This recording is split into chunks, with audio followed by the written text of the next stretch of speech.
Imagine walking into a motorcycle dealership with like a strict entry-level budget. A few years ago, you'd expect to walk out with a pretty sensible bare bones commuter bike. Yeah, completely bare bones, like zero frills. Right. It would have this single cylinder engine that just vibrated your hands numb at highway speeds, basic brakes, and basically no electronics. You just kind of accepted that cheap meant compromise. You really did. That was just the reality of the market. But today, Mm. you walk into that exact same dealership with the exact same budget, and they hand you the keys to a machine with like aerodynamic winglets, laser precise ride-by-wire throttle, and an onboard computer that's monitoring your wheel slip hundreds of times a second. It's crazy. 5 years ago, that level of engineering was just flat out impossible at this price point. Totally impossible. And that is exactly why you are here with us today. Welcome to the Deep Dive. Our mission today is unpacking the golden era of lightweight, budget-friendly sport bikes in 2026. It really is a golden era, isn't it? Yeah, it is. And we are looking at a stack of incredibly detailed sources for this. We've got the official 2026 Aprilia spec sheets, head-to-head telemetry data from the testers at a 4,000 PS, some technical market reports from No Wave Journal, and my absolute favorite source for ground truth, real-world long-term owner forums from Reddit and Facebook. Oh, those forums are absolutely crucial. I I mean, think a that- spec sheet tells you what the bike is capable of under perfect laboratory conditions, right? Exactly. But a Reddit forum tells you what that exact same bike feels like when you're, stuck in the pouring rain on a Tuesday commute. We're trying to do your first oil change at a poorly lit garage. Yeah, that's what the real story is. And the hook for you, the listener, is basically this.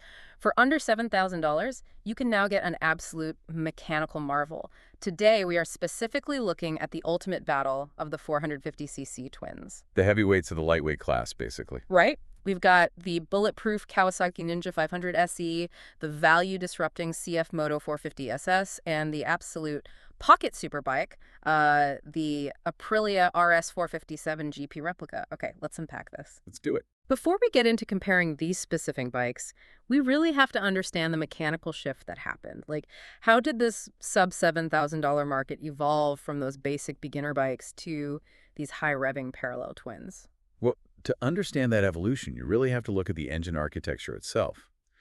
Single-cylinder engines are super cheap to produce, but they have a physical limitation. It's just the vibration, right? Yeah, exactly. They vibrate heavily at high RPMs, and they really struggle to produce sustained top-end power.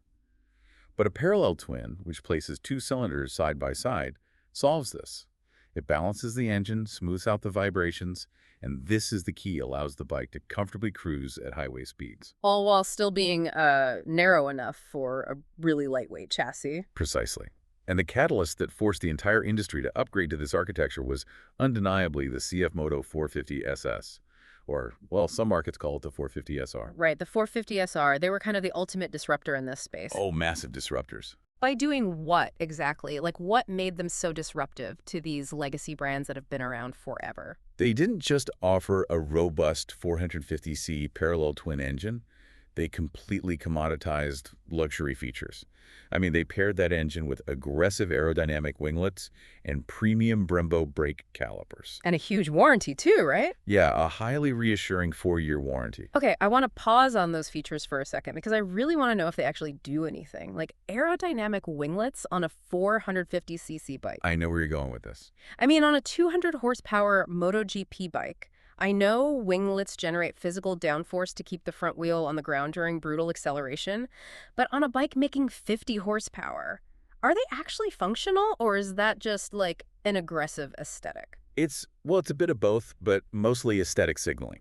At typical highway speeds, they might provide a microscopic amount of stability, but their real purpose is psychological. Psychological. Yeah, it tells the buyer, hey, this is a serious sport bike.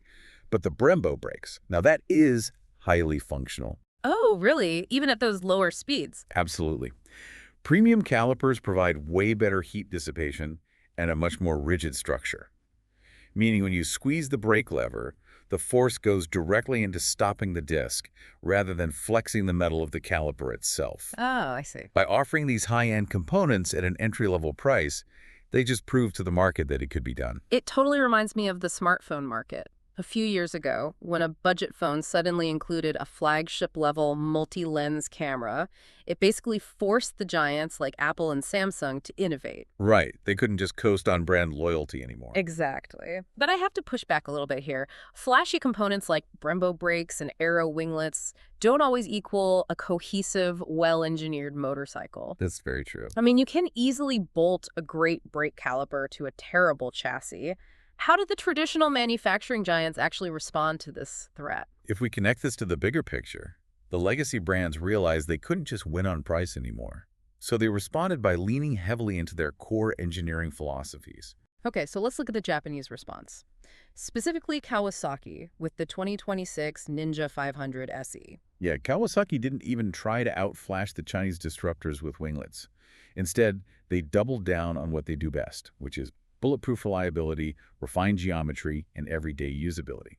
They essentially created the sensible benchmark. So let's translate that into the actual riding experience. Looking at the 1000 PS telemetry data, the Ninja 500 SE is powered by a 451cc inline twin. It's pushing 45.4 horsepower at 9,000 RPM and 42.6 newton meters of torque. Which is a very deliberate tuning choice on Kawasaki's part. How so? Well, torque is the pulling force you feel when you twist the throttle, and horsepower is how fast you can do that work. Kawasaki tuned this engine to deliver that torque lower down in the RPM range. So it's more usable for normal driving. Exactly. That means when you are in city traffic and need to pass a car, you don't have to frantically downshift to get power. It's just there waiting for you. Mechanically, the suspension and chassis seem very straightforward compared to the flashy disruptors. It features a standard 41mm telescopic front fork, a single 310mm front disc, and a really approachable 785mm seat height. Yeah, it's very approachable. And fully fueled, the curb weight is 171 kilograms. How does that setup actually feel on the road? It feels incredibly compliant. A standard telescopic fork, which is right side up, by the way, actually has a bit more flex than the stiff inverted forks you usually see on track bikes. And that flex is good for the street. For a city commuter, yeah, that flex is a great thing. It absorbs potholes, speed bumps, harsh pavement, and using a single brake disc in the front instead of dual discs reduces rotational mass on the wheel. Oh, which makes the steering feel lighter. Exactly, lighter and more agile at low speeds. And it has an anti-hopping slipper clutch, which is a feature I absolutely love. Oh, it's a game changer. For anyone who hasn't used one, it is a literal lifesaver. If you are coming into a corner and you downshift too aggressively, the engine braking is so strong that it can cause the rear tire to lock up and hop. Which is terrifying. Yeah, but a slipper clutch physically uses small ramps inside the mechanism that slide apart under that reverse torque. It slightly slips the clutch plates automatically to keep the rear wheels spinning smoothly. It's a safety net, really. Yeah. The brilliance of the Ninja 500 SE is that it demands zero mental bandwidth to operate. Zero bandwidth. I like that. Yeah, the neutral seating position doesn't strain your wrists, the slipper clutch covers your mistakes, and the engine is just completely predictable. So what does this all mean? For you, the listener looking to buy, it means absolute peace of mind. It's a loyal companion that will start every single morning without fail. Absolutely. But it begs a massive question. If a bike is this sensible and the suspension is designed to absorb potholes rather than set lap records, does it like the raw emotional thrill of a true sport bike? Are you trading passion for practicality? That is the exact tension driving the lightweight market right now. And it brings us directly to the Italian answer to your question. Aprilia. Yes. If you are willing to trade a bit of that commuter sensibility for pure emotion and track readiness, you look at the Aprilia RS 457, and specifically the highly anticipated 2026 GP replica. Just looking at the photos from the official Aprilia release, I mean, this bike looks like it's doing 100 miles an hour while standing perfectly still. It really does. Aprilia's engineering philosophy here was entirely different from Kawasaki's. They didn't want to build a commuter, they wanted to build a miniature superbike. So let's look at the heart of it. It's a 457cc parallel twin, making exactly 48 horsepower or 35 kilowatts at 9,400 RPM. And that 48 horsepower is not an arbitrary number. Not at all, right? No, it hits the absolute legal ceiling for European A2 license compliance. They engineered it right up to the ragged edge of what the law allows for that tier. Wow. But the real magic, the thing that changes the entire physics of the ride, is the weight. The RS457 is an incredibly lightweight 159 kilograms dry. Okay, so 159 kilos dry compared to the Ninja's 171 kilos wet. That gives the Aprilia an absolutely unmatched power-to-weight ratio in this class. Completely unmatched. That's how you get that rapid, aggressive acceleration and perfectly balanced cornering. But the technology is what really sets this apart for me. Even the base model gets ride-by-wire throttle. Ride-by-wire is a massive leap for this price point. Yeah. I mean, historically, when you twisted the throttle on a budget bike, a physical steel cable pulled a butterfly valve open in the engine. With ride-by-wire, that physical cable is completely gone. Gone entirely. Right, it's just a sensor at the grip. Right. Yes, a potentiometer. You twist the grip, and it sends a digital signal to the engine's central computer. Okay. The computer reads that signal, checks your wheel speed, checks your lean angle if it has an IMU, checks what riding mode you selected, and then the computer opens the throttle body precisely to deliver the optimal amount of power. That is wild. It allows for advanced 3-level traction control that can seamlessly cut power to prevent a slide without you even realizing it happened. That is incredible tech for under $7,000. But the 2026 GP replica takes it even further. The specs show it adds a factory quick shifter. Oh, the quick shifter is fantastic. So this is a sensor on the shift lever that detects when your foot is pushing up to change gears, and for just a fraction of a second, it cuts the engine's ignition. Right. It unloads the transmission just long enough for the gear to slip in, meaning you could bang through upshifts at full throttle without ever touching the clutch. It sounds and feels exactly like a race car. It really does. And it looks the part too, with an aggressive black-painted aluminum frame, MotoGP-inspired RSGP livery, and standard racing brake pads biting into a 320mm front disc via bi-brief 4-piston radial calipers. Let's talk about those radial calipers because that is a very specific track-focused upgrade over the Kawasaki. Okay, break that down for us. So on a standard axial caliper, the mounting bolts go in from the side, which can cause a tiny bit of torsional flex when you squeeze the brakes really hard. Right. Radial calipers have bolts that go straight down into the fork leg. They are infinitely more rigid. The result is a much more linear, communicative feel at the brake lever when you're braking hard into a corner. What's fascinating here is how that track-focused tech behaves at the absolute limit. If you look at the 1000 PS telemetry review, they heap praise on the powerful engine and the sporty handling. But they found a weakness. Yeah, the braking limit. Right, at the absolute edge of performance under extreme panic-level braking, they found the ABS behavior to be a bit intrusive and lacking refinement. Which is actually a common issue when you put aggressive radial brakes on a lightweight bike. The braking force is so strong and the bike is so light that the rear wheel naturally wants to lift off the ground. Oh, so the ABS is overcompensating. Exactly. The ABS system senses this violent deceleration and steps in, releasing brake pressure to keep the bike stable, which can feel like a pulsing or a momentary loss of braking power to the rider. That makes total sense. The computer is basically fighting the physics of a lightweight machine. But speaking of potential issues, I have to bring up the elephant in the room. I've been digging through the Reddit Rindian Bikes forums, and there is a lot of chatter about Aprilia's reliability. I've seen those threads. Yeah, social media rumors claim the bike has catastrophic engine issues. If you are dropping premium cash on the GP replica, that's a terrifying prospect. It is, but this is where analyzing actual long-term owner reports, rather than social media echo chambers, is really vital. The confirmed owners on those forums actually report that the bike is highly reliable mechanically. Really? Then where are the rumors coming from? Well, the catch, and this is a brilliant behavioral insight from the forums, is a phenomenon they call the commuter mindset. Wait, hold on. You're telling me that owners are to blame for the reliability issues. That sounds like a very convenient excuse for Italian engineering. I mean, isn't an entry-level bike supposed to be able to handle a little bit of neglect? It's a fair pushback, but you have to look at the engineering tolerances. Kawasaki engineered the Ninja to be incredibly forgiving. Aprilia engineered a race-derived engine right to the edge of its physical limits to hit that 48 horsepower mark. Right. They pushed it to the absolute limit. Problems arise when riders buy this highly strung miniature superbike and treat it like a cheap disposable scooter. They neglect basic, essential maintenance like cleaning and tensioning the drive chain. They use cheap, low-grade oil. Oh, I see.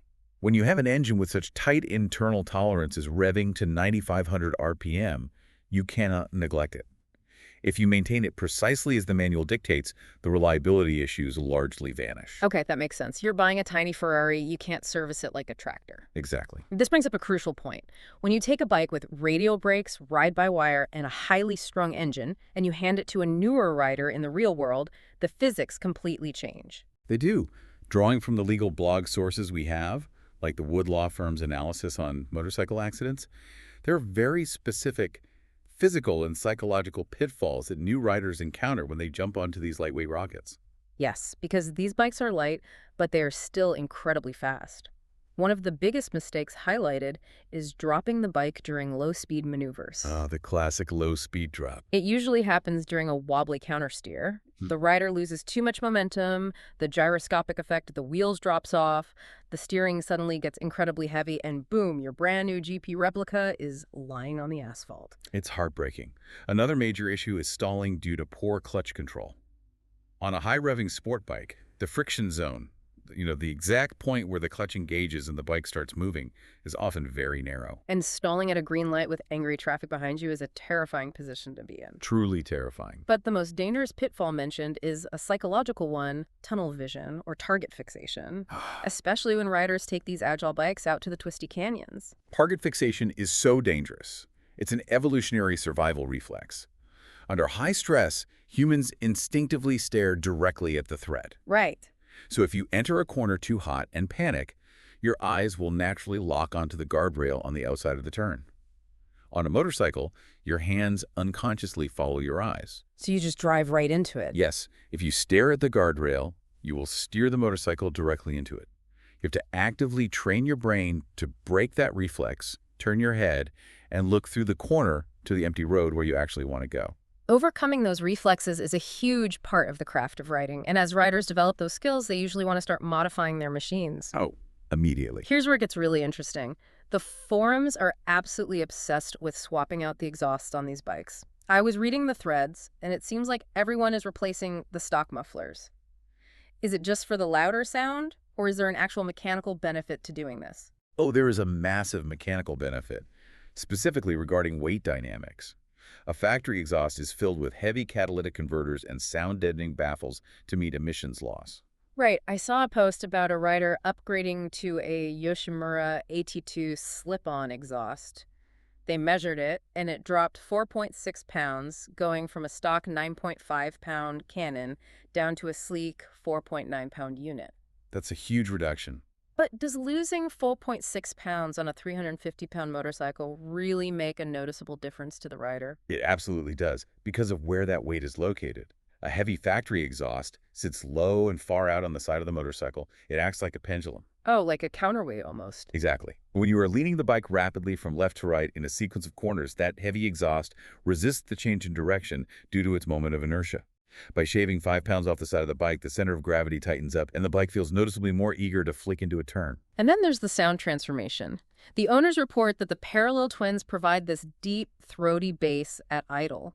But as you roll on the throttle, it transitions to a clean, aggressive scream without that annoying, headache-inducing droning when you were just cruising on the highway at constant RPMs. Yeah, like the Acropofage setups give that premium GP sound. But if you dive into the technical forums, you'll see a stark warning about these exhaust swaps. What's the warning? Modern bikes use sophisticated exhaust valves.